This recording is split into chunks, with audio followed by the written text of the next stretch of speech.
in aphasia recovery and rehabilitation. I'm Dr. John Pearce, postdoctoral researcher at the Aphasia CRE and facilitator of these seminars. Before we continue, I'd like to pay tribute to the traditional custodians of the lands on which we live and work across Australia. And today I'm on the Boonwurrung land and the Aphasia CRE office is on Wurundjeri land. We pay our respects to their elders past, present and emerging and extend this respect to Aboriginal and Torres Strait Islander people attending today's seminar.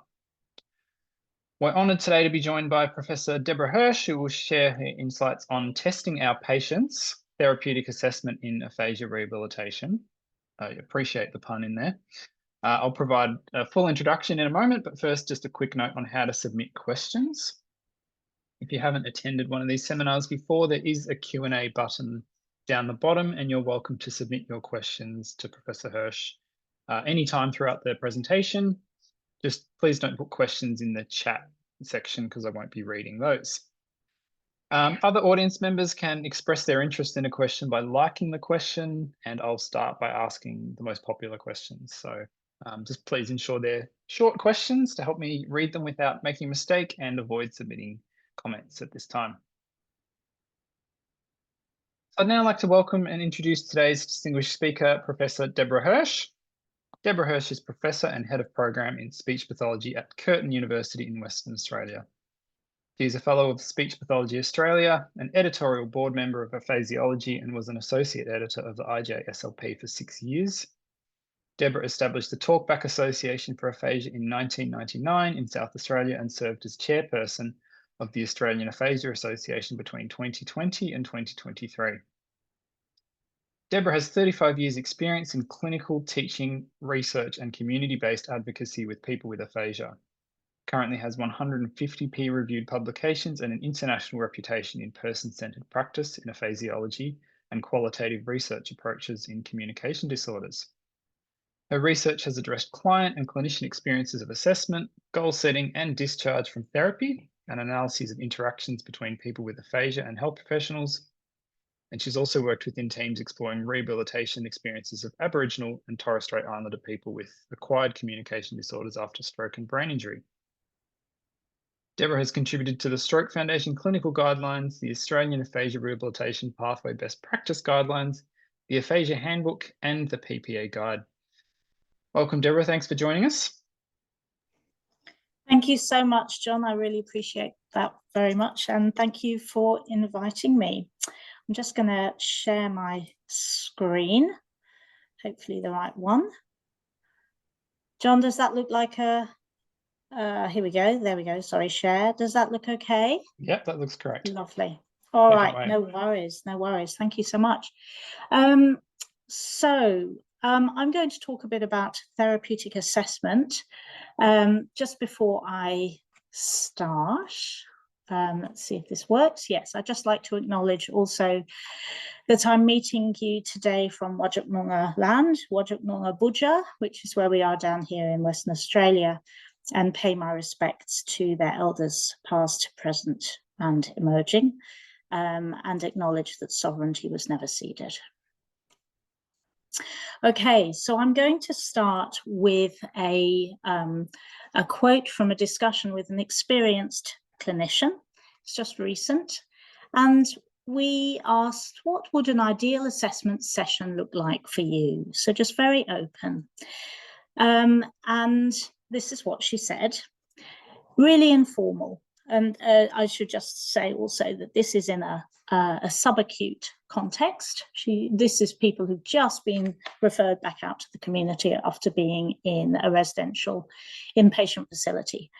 Has to be informal for me, informal to them, but in my head there's structure, and I can pull things from different assessments and try a bit here and there, and explanations, always explaining why you're doing what you're doing, how it's relevant, how, you know, that's going to take place over a number of sessions. So it's an interesting point there about timing. Repeating things. I want somebody to feel good after I've seen them. I want somebody to feel okay. That this is, you know, that they would say that the therapist has got the measure of me. I think they're going to help me to do whatever it takes. It needs to be a really positive, supportive, empathetic assessment process where your client is going to feel good, that there's a path ahead, that they can see some light at the end of the tunnel and feel supported. This is capturing many, many things. And the reason I've put it up in this slide here was because I was impressed at how much this covers, really, that she did not focus on particularly a tool that she was going to use. And in fact, this idea of pulling things from different assessments, this has actually been noted in the literature a number of times, that clinicians are often very eclectic. I love the fact that she was really focusing on how the client was feeling through the process, that they should feel good after she's seen them, that they should go away with a positive feeling afterwards, that this is a guide for them for the future, that this may not be in one session, it may take place over a number of sessions. And the informality of it is also an interesting thing that seems to tie in, this idea of informal assessment seems to tie in with the way clinicians really highlight and emphasize the relationship that they have with their clients, and perhaps feel that they can achieve a better relationship or bonding through an informal process than through a formal one. Whatever that, whether that's the case or not for everybody, this was an interesting collection, I suppose, of thoughts that came spontaneously from one person, exactly verbatim as I've presented it here. Then we happened in that project to also talk to a number of people with aphasia. What would you have liked to know when you had your aphasia assessments? And participant 5 said, well, I thought it would be great to have the results, really. What's my suffering from, was the comment. So looking at this, it seems that this particular person, not being seen by the same clinician, I might add, that this particular person hadn't necessarily come away with much information from their session, is still left wondering, or certainly was left wondering at the time, what it was all about. And we had this kind of thing from some others as well. So this is a family member, participant 4, never any mention whatsoever about aphasia. And it was literally 3 years later that we got a phone call that said, oh, would you like to join an aphasia communication group? And I said, what's that? And we said, what's that? We didn't even know she had aphasia. And again, going back to participant 5, once out of rehab, I think, what's going on with me? What am I going to do in the future? What's what? How am I going to communicate? I had no idea. So there seems to be a bit of a mismatch between what our experienced clinician at the beginning was aiming for and would be looking for, and certainly what some people feel afterwards. And then another speech pathologist came up with something that may be familiar to a lot of people, certainly has been for me clinically.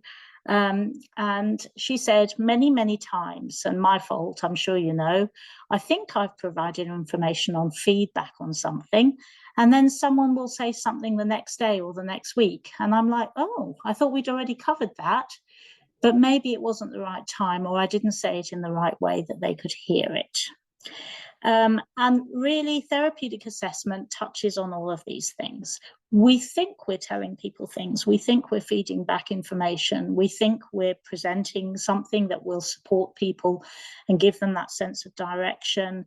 But perhaps sometimes we're not. And maybe if we're still getting the kinds of reactions that we've had here, say from participant 5, maybe this issue needs a bit more work. And I'm not looking at this specifically in terms of general information provision. There's been some lovely work on that, you know, Tanya Rose and co, looking at information at the right time in the right way.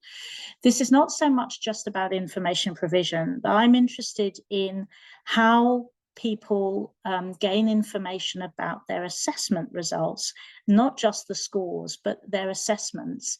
More generally, how they get information that's useful for them in the time that we spend assessing.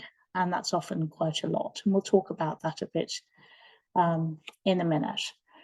So when we think about assessments, we often think about the kinds of things that you see here on the screen. But what can we do to make our assessment sessions more informative and useful, or more therapeutic? Why is it that sometimes we think we've explained things, but it just hasn't happened, even though we as speech pathologists know all about supported communication and about clear information provision and multimodal provision and so on? What's going on around assessment? So I've been thinking about assessment for a little while, and I think it's complex, and we need a bit more recognition of that complexity. Some of this is around the fact that assessments themselves are, it's one word for many, many things. And some of this is about the different kinds of assessment that happen along the recovery journey. What we do in an acute setting, I was just chatting with John earlier, you know, the use of Robin's lovely if key, you know, what's done in an acute setting may need to be quite different, say, to what's done when assessments are used as an outcome measure. For example, the kinds of work that Sarah Wallace and co have done around outcome measurement. So assessments look very different at different points. They also are used for many different reasons. And obviously, there are many different types of assessment. There may be formal assessment, batteries. There may be informal assessment, where you perhaps will assess people through observation, through conversation, through whatever, you know, bits and pieces you have with you at the time. These are often very informative. We can also use dynamic assessment, which is where you will deliberately sort of weave your curious assessment point into therapy, that it's a cyclical process, that things move. And in fact, dynamic assessment is a key part of therapeutic assessment. I think we need to think about the proportion of time that we spend assessing rather than treating. And our clinician earlier that I quoted had talked about assessments over a number of sessions. We don't know how our clients feel about that. If they keep coming into speech therapy and they're having lots of assessments week by week, or however often they're seen, is their perception that that's useful use of the time? How do they see that as therapy? Do they see it as therapeutic? Or as some people interviewed through Sarah Tyson's work many years ago were frustrated by seeing the time go by being used for assessments when they thought they should have been receiving treatment. So the expectations and the perceptions of the use of time is different for different people. We need to think about how we can involve family in assessment and make that more useful for people within their sort of contexts, where the assessment is done, the context of it actually in terms of its authenticity, and what's the relationship between the assessment process, therapy, goal setting, and decision making. There's lots of stuff in there that is tied up in assessment that perhaps could be looked at. And the other thing that I wanted to just focus on a little bit is feedback. So we'll talk more about how assessments are used in other contexts, and I'll be talking a little bit about higher education. The issue of feedback is huge. Feedback is the vehicle through which people receive information about how they did. So that will be about individualizing the feedback. How can we make it really relevant to each person that we see? How often does it need to be repeated? Why is it that we think we've given information, but people will often tell us that 6 months later, a year later, they've never been told the word aphasia, and they've never been told what it's all about, and so on. I'm sure we've often heard stories like that. Should feedback differ along the recovery journey? How simple might it need to be in the early stages when people are really not very well post-stroke? So perhaps later on down in the community, maybe people are on return to work programs and have had an assessment and want to know exactly how they're doing and how that compares to how they did last time. You know, what's changed and how will this help me get back to the workplace? There may be very, very different responses to feedback at different times along that journey. is the feedback always verbal? If we're going to present it in a written form or a pictured form, how do we do that? What do people want to know about their assessment? And particularly if it wasn't a formal battery, but was an informal one, how is that done? Is there an opportunity for what's called a feedback loop, which is discussed quite a lot in education? And that's the idea that you give feedback, but you only distinguish between feedback and information provision when you get something back to you. So feedback as a learning process is something that then people can consider and then come back to perhaps an educator, but in this case, a clinician, and say, okay, you told me I did well on this bit, but couldn't quite manage that. I've tried to make this change, and now can we have another look at it? Or something where people take ownership of some change or some learning through the feedback and then send it back again. And then finally, the links between, say, therapeutic assessment and therapeutic relationship, the counselling and the managing bad news. If we're going to give feedback, is it always positive? How do we give negative feedback? Is that useful? Should we be doing it? You know, do some people want to know what they couldn't do? Again, it's about individualizing it, but it's highly complex, obviously, because all of our clients are different, and it takes a certain degree of skill, but also getting to know your client well to know what's the best way to handle a particular individual at a particular time. We know that there's a bit of a complex relationship between feedback and the type of assessment, but with something standardized like the Western Aphasia Battery, there's a quote from Marion Coppins: "The clinician should instruct the person with aphasia that the results will be discussed at the end of the task. During assessment, praise should be limited to occasional general statements. Feedback, however, should not be used at all." And that quote's interesting. We know that often assessments take quite a lot of time. There may not be time at the end of a session to really devote to discussing what happened, during the session, during the assessment. If you're not going to give feedback, what's the benefit to the client from that? And this comes to the crux of therapeutic assessment. The idea is that I'll head back again, that we see assessment as therapeutic, that the process of assessment should be something that gives the client some benefit as well as provides information for the clinician.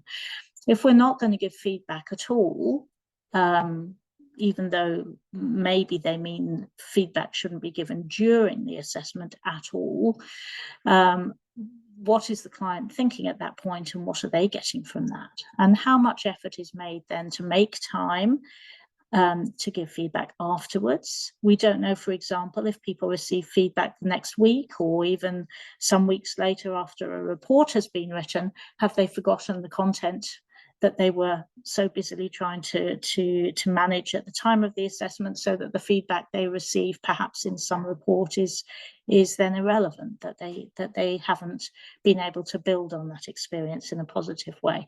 We don't know that really yet. So how can we make assessments more therapeutic? Well, there isn't a lot out there on this at the moment. We've done an informal sort of check on the literature. I had a look at this earlier at the end of last year, just running in some search terms to see if there was anything in CINAHL and just see what's out there.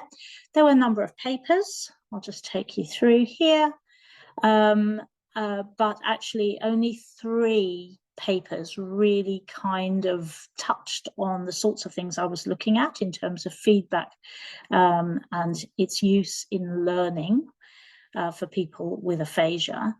But actually there still really wasn't very much on feedback through an assessment process and its use in aphasia. So while there's some really useful information that would be relevant, because obviously there's a bit of a fine line often between what we do in therapy and what we do in an assessment, there hasn't really been much focus on this. If you have a look then and turn to the assessment manuals themselves, there is really nothing at the moment, perhaps with the exception of the ALA, but there's not an awful lot written about how to transfer or share the findings of the assessment in question with your clients. The focus of these assessments is, you can see in red here, number 1, 2, 3, 4, 5, clear administration, ease of understanding for the clinician. This is within the manuals. Purpose and reasoning for the test is nicely explained on the whole. Specific directions to guide goal setting and therapy, that's mentioned in some. And the ability to show change or outcomes is pretty consistently good in these manuals. However, they have nothing on guiding feedback, say after an error, nothing on feedback for the overall results, nothing on how to bring that information together to make it accessible for someone with aphasia to take away. And there's nothing really about how to explain the test without getting bogged down in jargon. And these were the things that we were curious, looking for in across these manuals for these particular assessments. So there hasn't really been much consideration, even for those developing assessments, on how the assessment process or the results are conveyed to our clients. That's one of, again, the things driving therapeutic assessment. And I'd just like to thank Brooke, Ryan, and I had some honours students who contributed to this search through manuals, so just to thank them. The other thing is that we don't really know very much about assessment interactions. So I'm going to present a little bit of data quickly now from some film taken with one clinician, and it's I've published a little bit on these interactions through the 2018 paper on informal assessment. But this just gives you a little bit more of a taste of the kinds of things that you may see in a clinical setting. It's quite typical, I think, of what we do. So here we have a gentleman in bed. He's 4 days post-stroke, and the clinician is very caring, empathetic, having watched the film many times. And she tries to explain to him a little bit of what they've just done. She says, I wanted to see how your language is going. So she's explained why she's done the assessment. And then she moves to summarize. We started with some yes/no questions. So those questions, you got about 60% right there. And she keeps going. You can read it on the slide. She says here, as the instructions got longer, that was a bit harder. You remembered part of the instruction. So that's some general feedback about the kinds of things he was finding difficult. I would just suggest also with this, I was quite intrigued that the what she said in the second move, the C1 but move 2 here, is there's quite a lot of information. That's quite dense language, and it would have quite a load on his working memory to respond to that. Not surprisingly, P2 down the bottom, you'll see he just goes, so probably is, we assume, a little overwhelmed. Then there's a gap, but I've come back here to turn 11. So trying to go, okay, tell me a bit of a story. So again, she's summarizing about what she did. Definitely you got what was happening. You were like, well, that man's trying to get that cat down. And then the job was trying to create a bit of a story, but you named all the different objects and so on. You said things in isolation. I was prompting again. And then she finishes, or at least the clip finishes here. So we just need a bit more prompting at the moment to get the rest of the message out, because there are word finding difficulties happening. So I had a look through this this is just a section of it, but I had a look through this. A section of the film, 24 moves in all. 17 were hers and 7 were his, and they were all just acknowledgements. So we really have very little sense. There was no questions back. He didn't have a lot of language, but he certainly had enough to have asked a question, but no, it was simply an acknowledgement. She had a very chatty and informal tone. I could assume that this is around relationship building. It's still early on. She summarizes things for him. It's quite complex language. As I say, there's lots of memory load. She talks mainly positively. And when she does try to talk about something that he wasn't managing very well, it's very awkward. There are word finding difficulties happening. She moves into a sort of passive type, doesn't say you are having word finding difficulties. And we just need a bit more prompting. So she's sharing the bad news, if you like, feels very uncomfortable. I would have thought to say, you need more prompting. This is a very classic thing that clinicians do, where they're trying to take the pressure off the client. So they move into the passive, or they move into a we kind of expression, so that it's just a bit less fraught for him. Either way, my conclusion is from just looking at this, that this feedback was not very effective. What should it look like? We don't quite know at this point. So if I go to try to define therapeutic assessment for you now, I first wrote about this with colleagues in Nina Simmons-Mackey's book that's there in the corner. And the idea, so I'm just going to get rid of that. The idea here is that there are 3 pillars for therapeutic assessment. Number 1, it should be a beneficial intervention in itself. Assessment is not separate to what we do to help our clients, it's part of it. So assessment should be experienced as beneficial. Secondly, it should be based on adult learning, because we are working with people as adult learners, and therefore they should be involved in their learning as they go through rehabilitation. And finally, it should be a relevant assessment that has meaning for people. It's authentic.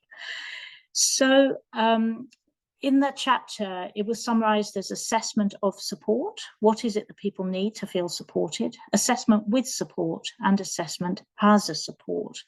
The assessment with support is done through dynamic assessment, and the assessment as a support is that hopefully people come away from the assessment feeling that it was supportive and that it was a learning opportunity.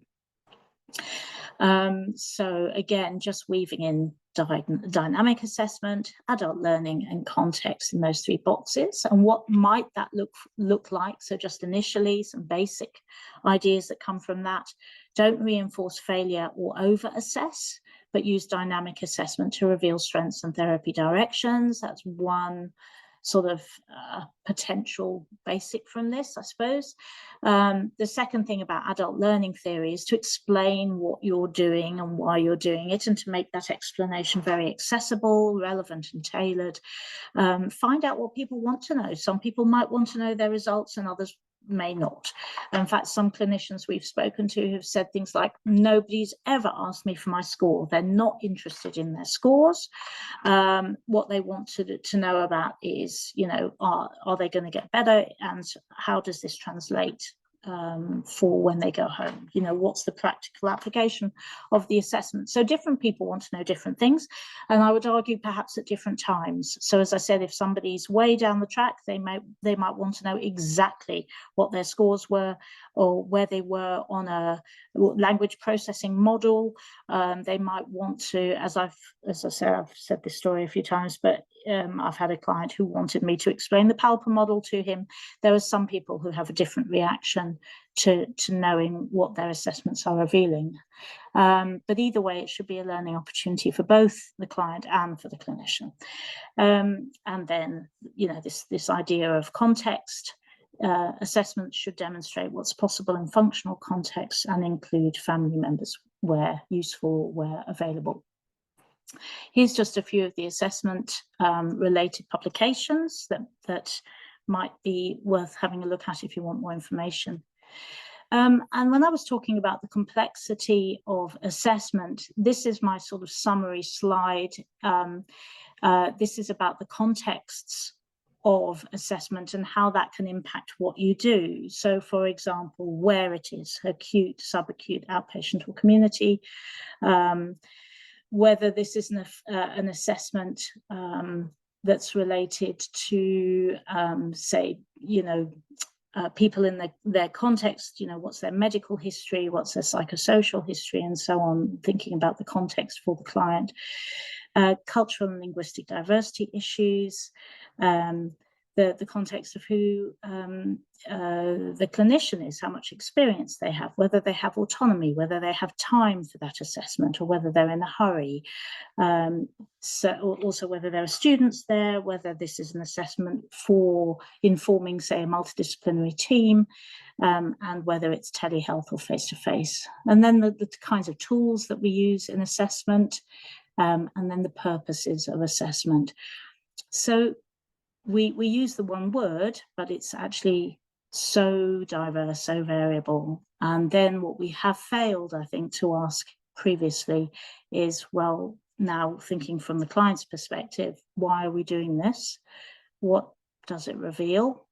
What am I going to learn from this? And what does it mean for me? How do I feel after this? What was the point? So if we just turn quickly to look at the parallels with assessment in education, we know from our own experiences, being assessed can be quite uncomfortable, but it is an opportunity to show somebody what you know, or in the case of someone with aphasia, what you can do, how you can talk. It's often causing a bit of stress and uncertainty. People may be fearful of exposing failure. But it's also a way to receive useful feedback and information that could help later. And of course, the comparison with education is a bit forced. Obviously, in education, you're going to be assessed at a particular time and you plan for it.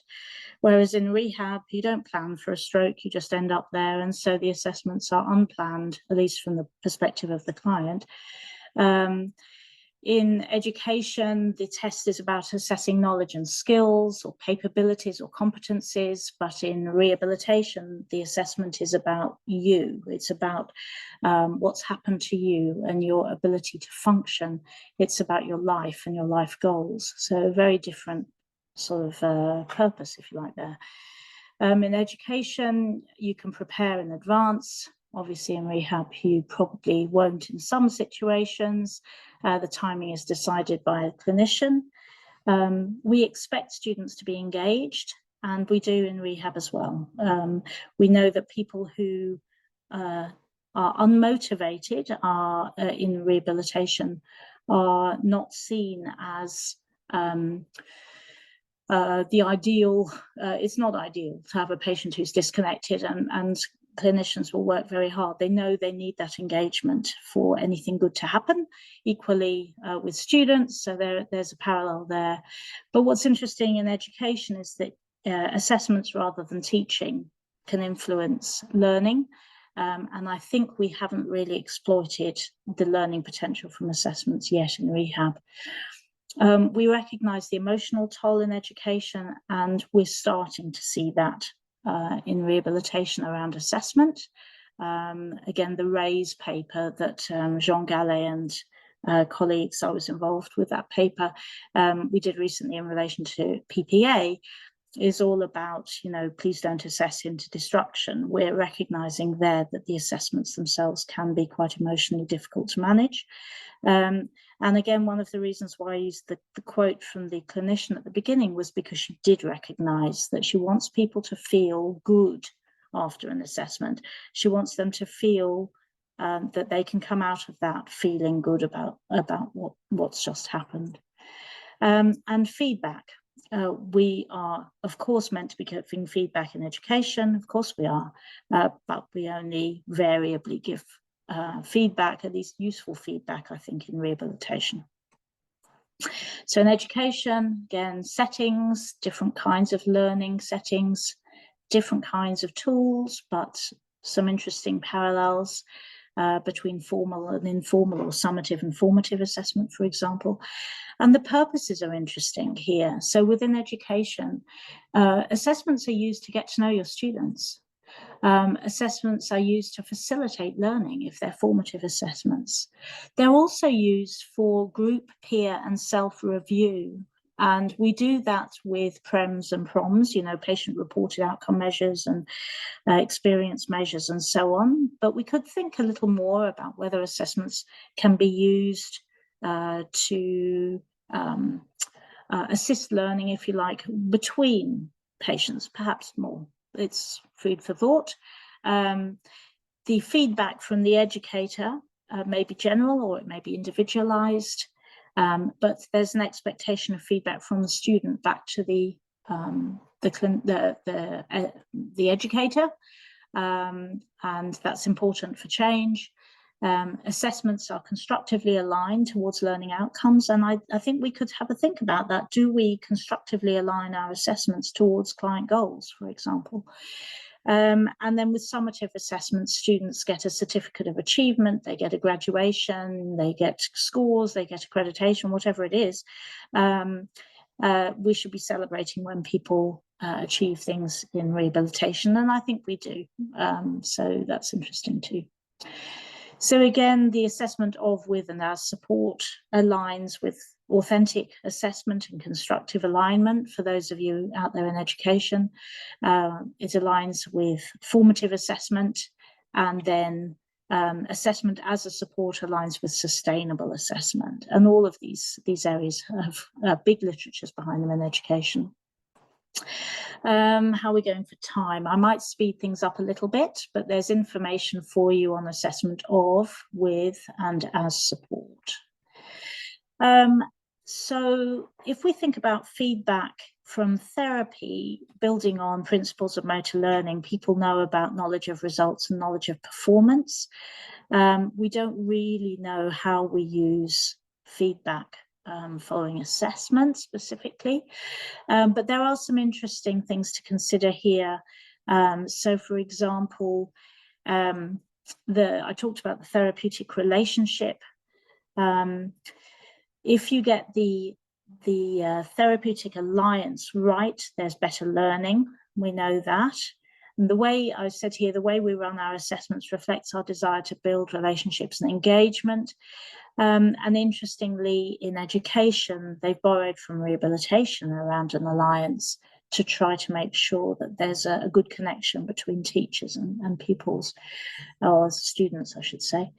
And similarly, with self-management or lifelong learning and education, there are some interesting parallels, but Liana Nichols' work, self-management support involves clinicians working in partnership with their individuals and families carers to help them gain expertise and self-confidence relating to self-management. The parallel here, or the interesting link here, is that assessment itself in higher education has an important role to play in aligning assessment, not only with the immediate learning requirements, but with the long term. What we do when we assess people can have long-term consequences. And there's perhaps something to be learned there about making sure that we don't decrease people's confidence or self-efficacy through the assessment process. So just the last couple of slides, just to sort of raise some questions. How do we orientate our patients to an assessment task? And there are many different kinds. Does feedback, for example, build from one assessment to the next? How does this work in an interdisciplinary situation? Because we, of course, as speech pathologists, are not the only people assessing our clients. They're being assessed by everybody. What are they getting from the many, many assessments across the team? Is our feedback dialogic and relational? How do we manage both positive and negative feedback? And what's the impact, if we do talk about deficit, what's the impact of revealing deficit through a test for a particular individual at a particular time? How do we time our feedback from an assessment? Do we recognize whether it's formative or summative? How do we record it?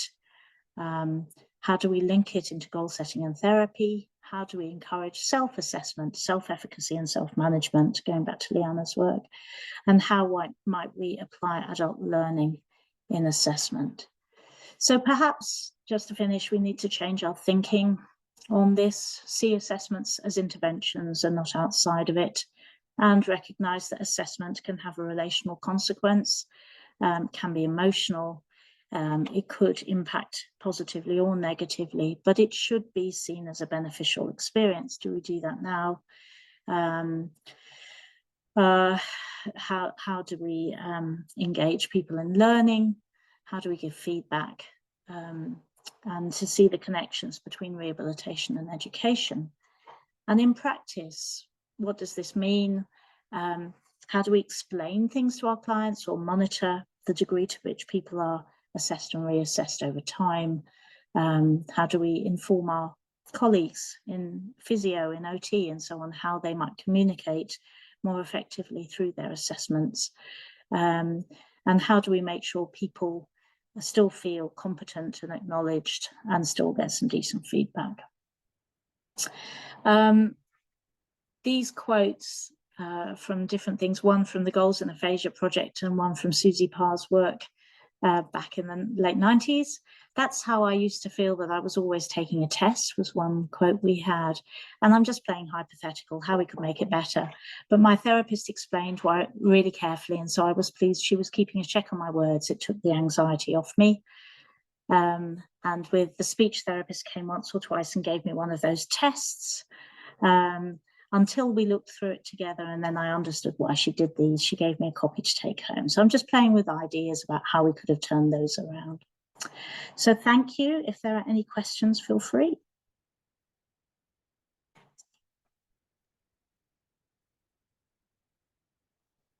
Thanks very much, Deborah. It's often, assessment's usually given a single line in a paper or in a progress note, right? Like assessment conducted, assessment results. But seems there's a whole world of kind of complexity and maybe we need to rethink the way we do things. Just going to wait for some questions to appear in the Q&A box, but I wanted to start by asking if you have any thoughts on where our approach and paradigm for assessing in aphasia came from. Like, why do we do things the way we do it? That's a good question. I think it probably came from very much a medical model. You go to a practitioner and they run an assessment on you.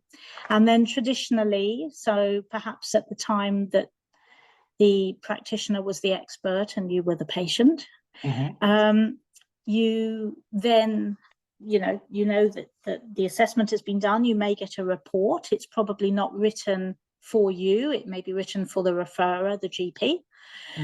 And you let the expert decide then what to do with that information, where it leads into treatment. I think that's probably where the pattern came from. But increasingly, speech pathology is expecting client engagement. We're talking about clients as partners. We're running research with people to help us design therapeutic approaches. Why is it that there's lots of collaboration now in goal setting and in therapy, but I would argue that we have not extended that to the process, perhaps that was seen as preceding all of that, which was the assessment. One of the issues here is that we know that some people spend several weeks assessing and might only then have a few weeks left for therapy. What benefit was there to the client in all that time of gathering data? I think to answer your question, assessments have been data gathering processes for clinicians, but I think perhaps under a therapeutic assessment way of thinking, they are data gathering for both. That's how I would see it, that whatever it is that a particular client can cope with or would find beneficial at a particular time, can we make the assessment experience, the time spent in it, useful for both, not just for the clinician? So to maybe take the most extreme case, let's say someone's doing an assessment for, it's the NDIS and it needs to be quite standardized and conducted a certain way. Do you think it's still possible to apply this framework in a setting like that where it's quite constrained? Yeah, one of the things in my coloured slide about the complexities of assessment was about clinician autonomy. Mhm. I think that, as with all the factors that influence assessment, clinician autonomy is an important one. Sometimes the clinicians don't have the space within the systems in which they work to do sessions for assessment within treatment, for example, or to do them over a period of time. They may need to be done first. You get your data and then you decide on your treatment approach. I suppose these things are not necessarily wrong. The issue is perhaps that what is the client experiencing? What are they feeling under that system? And as I showed in the quotes at the end, they'll often say, oh, all I did was take a test. Well, yeah, how did that feel? There was a quote from Christopher Green that I used in the paper at the beginning of the year that wrote about reassessing assessment. And he said from an assessment he'd had, I think, with an OT or a neuropsychologist, I'm not sure, can't remember now. He said something like, she was a nice person and she tried hard, but I knew after that I was really stuffed, was his quote. He came away from the assessment feeling really stuffed. And he also talks about 2 years of depression and feeling suicidal. And I think to myself, well, had the assessment been handled differently, could that have been avoided? Was there something about the deficit, revealing deficit in that way early on when people's self-efficacy is low because they've just had this stroke and everything's a disaster? Is that the time to have just no benefit from the assessment process? And as I say, it's not just speeches, it's OTs, it's psych, it's physio, they're getting assessed all the time. How are they coping with that? I have more questions, but I better ask some from the crowd. So Kirsten Shrubsole says, hi, Deborah, thank you so much. In a recent project looking at aphasia recommendations, people with aphasia ranked assessment and information provision as the two most important priorities to improve. I totally agree these two things go together, but how do we conduct assessment in a dynamic, authentic way while still adhering to the guideline? Really interesting, Kirsten. Thank you. So the guidelines, both the Stroke Foundation guidelines and also the ARP guidelines, talk about the need for comprehensive, first of all, screening and then comprehensive assessment by a speech pathologist. It's really interesting. It depends how you define comprehensive. Is this just doing a battery? Is it looking at a whole range of things, informal assessment in different contexts, how people manage with different partners, looking at different levels of language? There's all sorts of things that one could do. I think actually a therapeutic assessment mindset would be a place to start.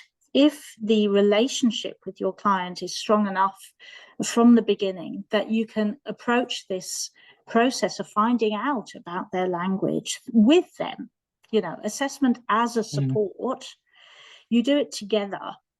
And you don't do what my lovely clinician in the interaction analysis did, which was just throw the information out there in a way that the man couldn't digest at the time. But you find a way to share that information with somebody to at least allow them the opportunity to ask, to find out if they are at that point. It's hard. Early on in acute, it may not be an easy thing to shift immediately. But all of that is judged by the clinician with that client at that time. But I think a mindset of therapeutic assessment would help, because it would start you off on the footing that this is a process for both of us to benefit from, not just me. And yes, there are guidelines about doing it, but they don't specify how you do that in relation with your client. So for further elaboration and discussion, I suppose. Next question is from Emma Wallum. In relation to the parallels between aphasia and education, many people who I work with have negative experiences / past trauma related to assessments in an educational setting. How do you recommend we take this into account and build a therapeutic relationship? Yeah, good point. So the work that David Bowd and his colleagues at Deakin Uni are doing around assessment and education is precisely to counter exactly what you describe. I think traditionally in education settings, assessments have been quite emotionally grueling and still are actually often.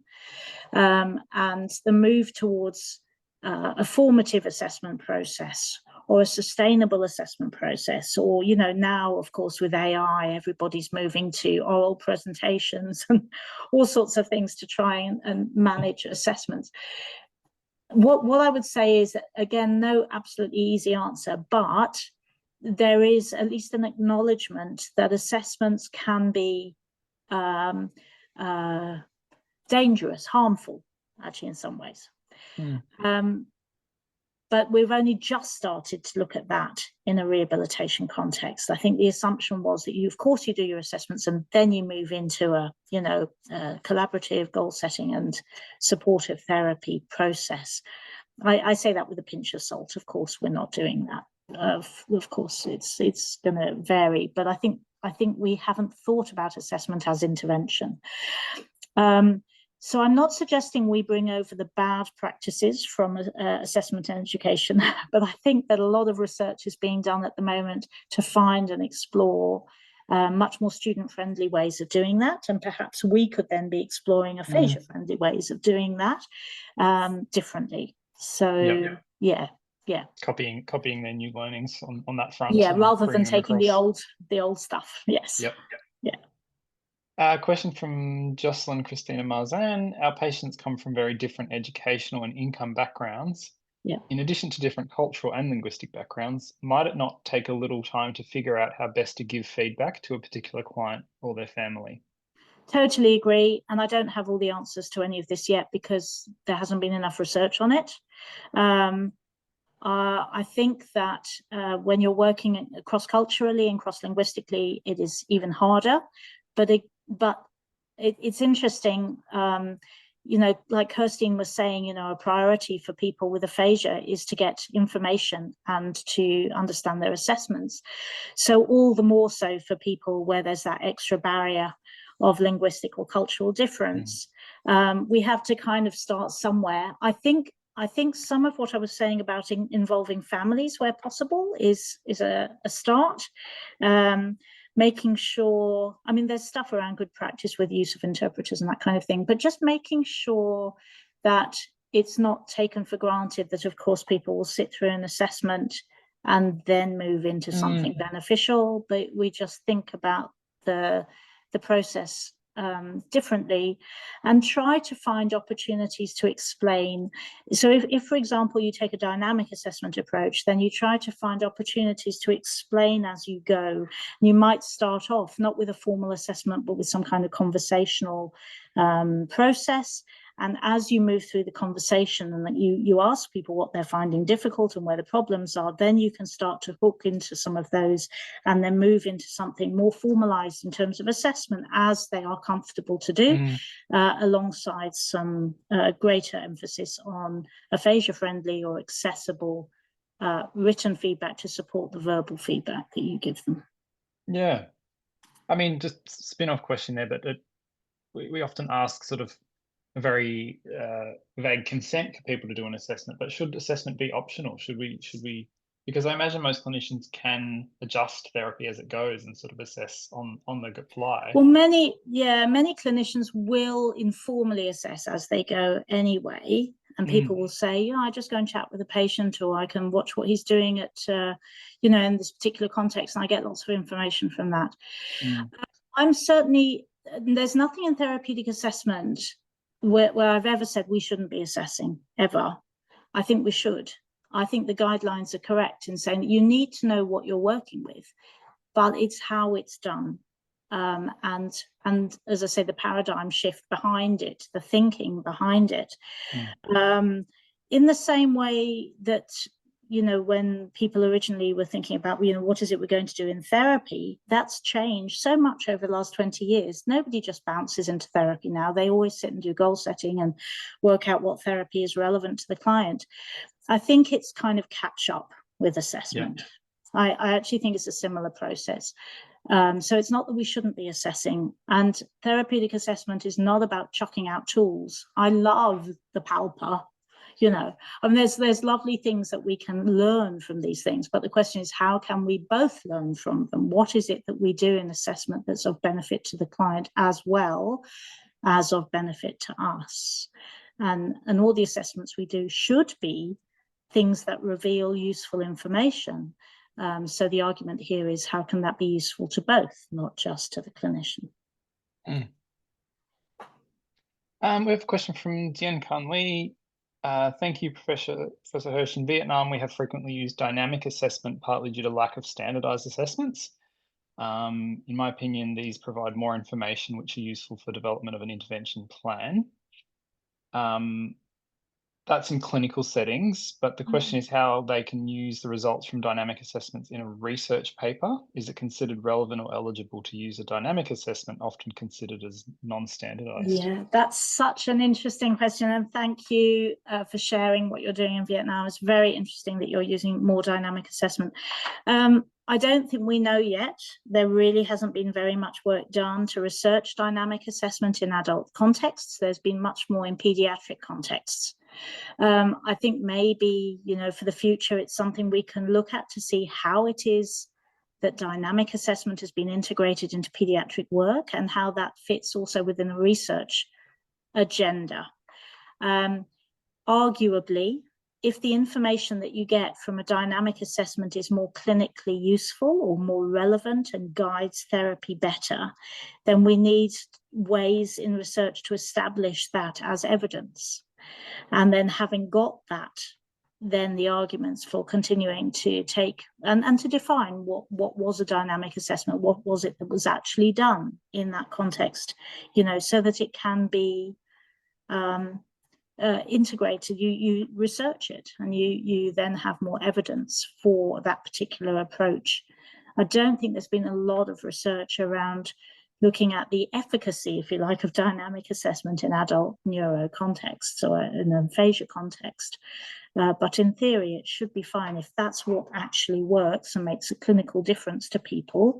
Then we build the evidence base for that, basically. Yeah. I think the remaining two questions are comments, but in the last few minutes, perhaps I'll read them out. Jocelyn said, I really like the point that patients should experience and recognize the benefit of the assessment interaction for the patient. Thank you for highlighting that. And Fionn Walker said, I think one of the most helpful insights I gained was to ask a neuropsych to assess me. This gave me understanding around the pressures of the moment, the need for positive feedback when I made a mistake, and when walking away, how did my scores reflect how I felt about myself? Therapy begins at the assessment. If you lose them at the point of assessment, we may not get the chance to treat them. Important topic. Absolutely agree. Absolutely agree. And it's about the relationship. And if you turn them off right early on, how are you ever going to get them to engage later? Exactly.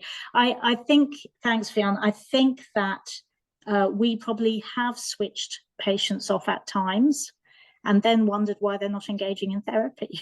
It might be because we didn't assess them in a way that was in any way viewed by them as beneficial. So yeah, very good point. Well, thanks for your time today, and I think we'll be looking for more work in this space from you and colleagues. I'm going to briefly share about our next month's seminar before we close. If you would like to revisit today's seminar, recommend it to others, or watch it again, the recording will be available on our YouTube channel along with most of our previous seminars, and you can stay up to date with us by following us on all sorts of social media, including our blog and LinkedIn. For November, we have the privilege of hearing from Katharina Breitenstein from Germany, and she's going to be talking about designing trials for aphasia, do's and don'ts. Thanks everyone for attending, and thanks again, Deborah.